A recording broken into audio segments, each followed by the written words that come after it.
কাপড়ে ব্যবহৃত রং ইয়েস এভাবে ব্যবসা করতে পারবেন না। রাজধানীর মিরপুরে বিশেষ অভিযানে ভেজাল চাল জব্দ ও 5টি ব্যবসা প্রতিষ্ঠানকে জরিমানা করা হয়েছে। গোপন গোয়েন্দা তথ্যের ভিত্তিতে মঙ্গলবার 30শে সেপ্টেম্বর দুপুরে এই অভিযান পরিচালনা করে ভোক্তা অধিকার সংরক্ষণ অধিদপ্তর ও সেনাবাহিনী। অভিযান পরিচালনা করেন জাতীয় ভোক্তা অধিকার সংরক্ষণ অধিদপ্তরের সহকারী পরিচালক আব্দুল জব্বার মণ্ডল এবং সেনাবাহিনীর মিরপুর ক্যাম্পের ক্যাপ্টেন আব্দুল্লাহ। দুপুর 12টার দিকে মিরপুর 11 নম্বর বাজারে এই অভিযান শুরু হয়।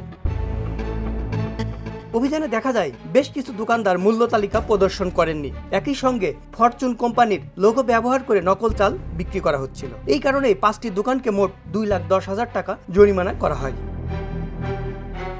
জরিমানার মধ্যে মান্নান স্টোরকে 50,000 টাকা, ঐশী স্টোরকে 30,000 টাকা, বিসমিল্লা মশলা স্টোরকে 10,000 টাকা এবং ফরিদপুর স্টোরকে 10,000 টাকা জরিমানা করা হয়। আরও একটি প্রতিষ্ঠানকে 10,000 টাকা জরিমানা করা হয়। অভিযানে প্রায় 350 প্যাকেট নকল ফরচুন চাল জব্দ করা হয়। এছাড়াও টেক্সটাইলের রং ব্যবহার করে তৈরি ভেজাল রঙও জব্দ করা হয়।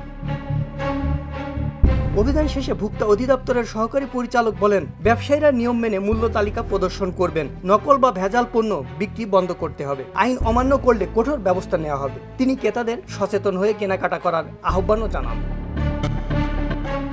অভিযানে সেনাবাহিনী ছাড়া গোয়েন্দা সংস্থার কর্মকর্তারা উপস্থিত ছিলেন। কর্মকর্তারা জানান, ভোক্তাদের সুরক্ষা নিশ্চিত করতে এই ধরনের অভিযান নিয়মিত চলবে। Sohel Rana, the news.